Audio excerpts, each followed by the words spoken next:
Hey everybody, welcome to Dweeb Reviews Invincible. This is for episode 4. This episode now, we're still continuing with the Amazon series Invincible, the new animated series rated, and I haven't seen this in a long time. Actually, on Amazon it says rated 18 plus, but we're on episode 4 and things are moving along. It's nice now to carry the story forward. We've been able to binge them up until this point, so slowed down pace, but I like the weekly pace. It's very digestible. Now we're starting to see that as we get into the middle of the season, it seems to be more measured in how the story progresses. This episode was a little bit like the second episode in that it's more of a monster of the week type case with the Martian aspect that we saw. I'm going to do this one similar to how I did episode three's review. We're going to talk about the main beats of the story rather than a step by step along the whole thing. You guys presumably just watched it. I just watched it. And it will be spoiler heavy. So if you haven't watched the episode yet, please save this for your watch later list and then come back and we can discuss this. Moving ahead.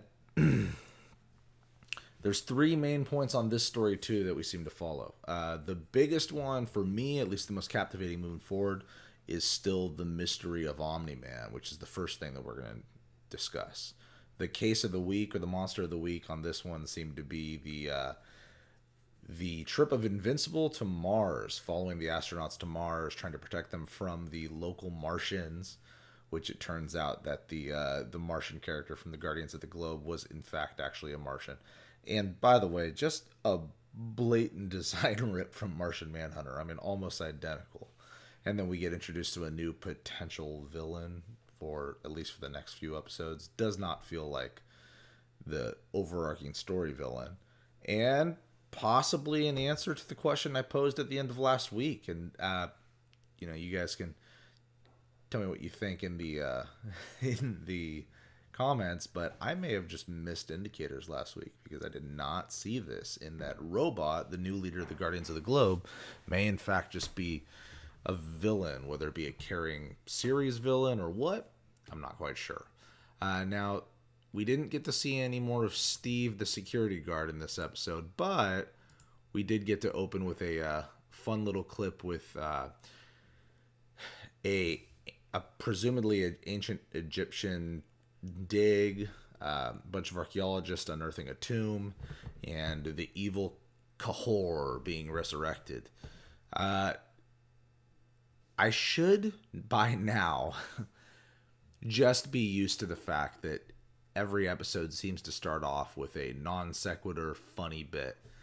But I thought very much that this was going to be the monster of the week, Kahor here, which it wrapped up right away as it shows him trying to escape the tomb and then suddenly being shut in the tomb as a sandstorm blows overhead. That sandstorm, of course, being caused by Mark learning to fly with his father, which we'll talk about it a little bit.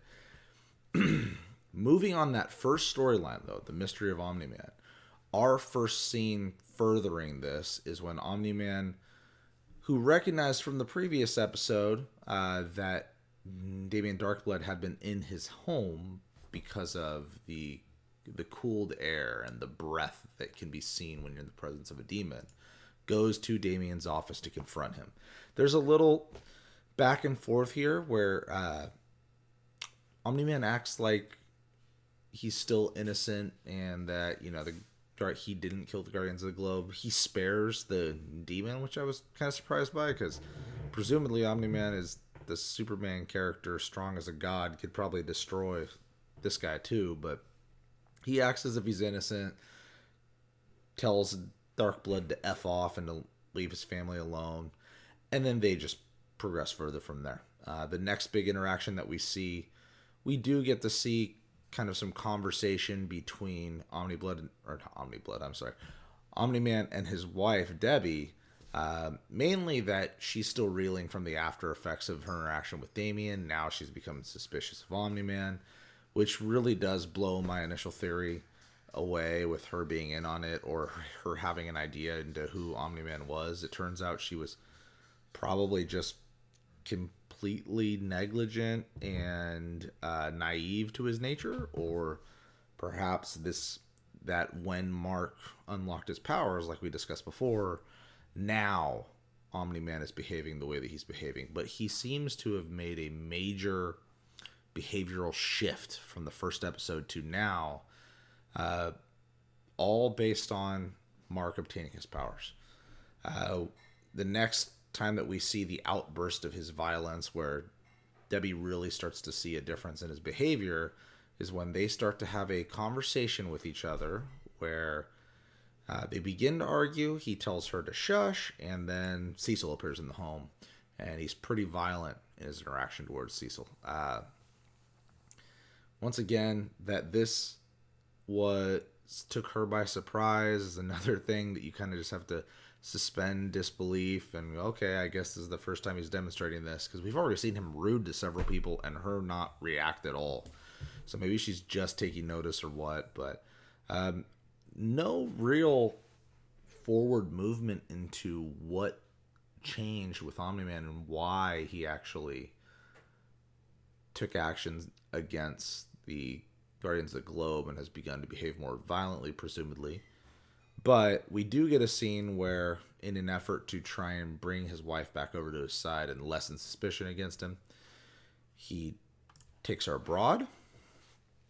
And then when having a conversation and asking her to trust him, completely ignores a dragon killing innocents in the background, as we see in the next slide.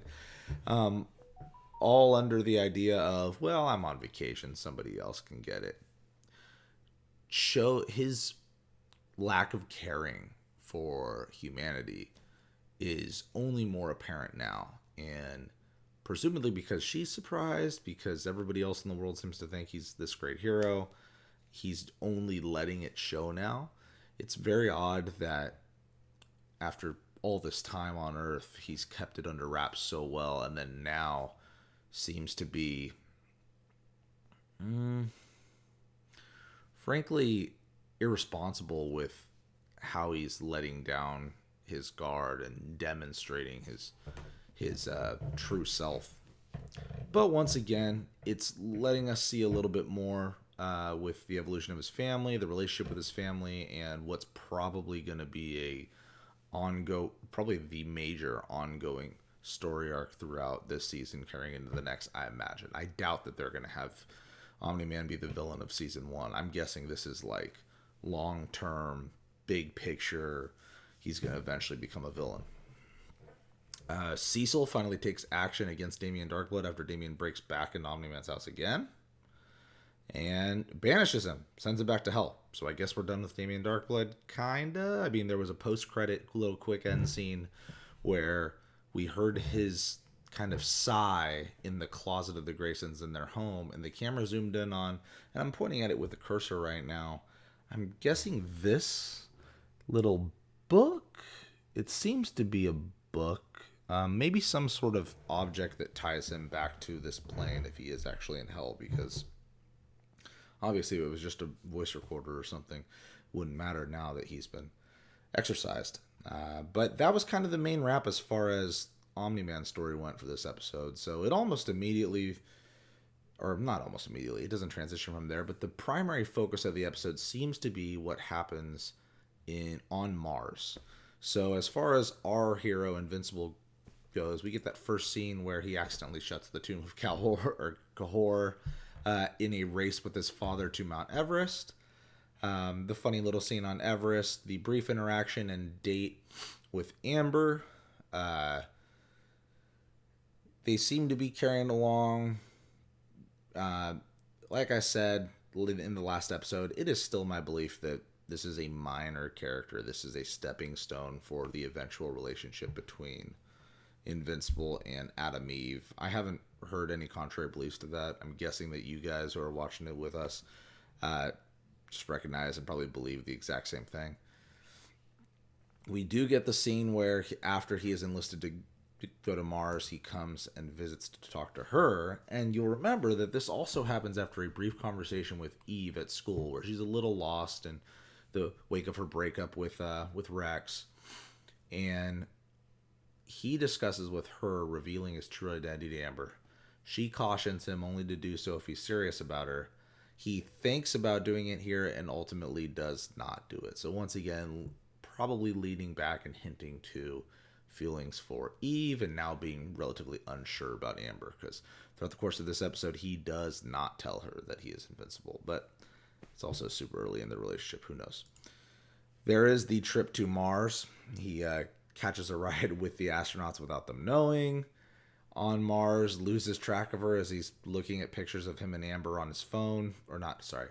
Not loses track of the astronauts as he's looking at pictures of Amber and himself on his phone. Follows their tracks to find the squid-like sequids, which are essentially, xenomorph facehuggers from Alien. The little brief scene with the Martians, and really the point that was most confusing but probably has the most lasting impact from this episode, being that this was just the Mars, and the incident to Mars was the case of the week, the monster of the week for this particular episode. But after interacting with the Martians and learning about the sequids and how they could be potentially danger for all of Mars and the galaxy and super evil and whatnot, and how the Martians are immune to them because they're shapeshifters, but they could take possession of a human. After that brief scene, we see that of the 4 astronauts, one of them, the beardless white guy, this one right here, is not actually who he says he is upon returning back to the shuttle.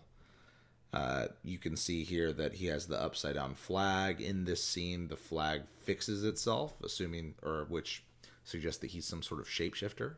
And the real astronaut is apparently captured by the sequids, who then leads an attack on the Martians there on Mars. We don't get to see what happens to him. We just see that the same thing that their emperor had said that they feared seems to apparently happen, that this astronaut got captured. He is brainwashed, he's controlled, and he's still on Mars.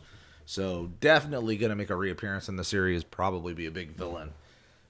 But I don't remember them saying anything about sequids being shapeshifters, so I'm guessing that this one aboard the ship is actually a Martian, because they're shapeshifters. So that's my guess. My guess is that he's in fact a Martian and not a sequid. But, they could change it up on us. I'm not quite sure. And then the biggest revelation for me, which looking back is kind of silly because I think they hinted at it, but it totally went over my head. Robot as a villain. I had mentioned in our previous reaction that it seemed that an unknown force had released the Mahler twins from the super villain prison. And in this episode, it seems to just reveal it as Robot. Now that I think back, I remember the brief scene with Robot and Cecil talking about the formation of their new team and how how they will perform. And how right prior in that scene, Cecil was doing something on a computer. Or no, sorry, not Cecil. Robot was doing something on a computer.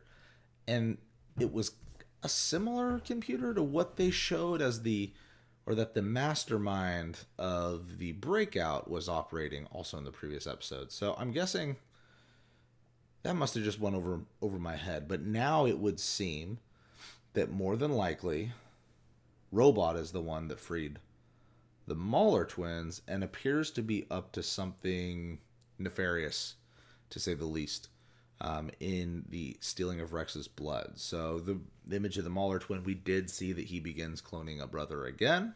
He sets up a new shop and activates a part of his blood and begins the cloning process. We do see a brief scene with the new Guardians as they're introduced to the old Guardians base. The brief exchange between Rex and Robot, where Robot secretly draws some blood from Rex.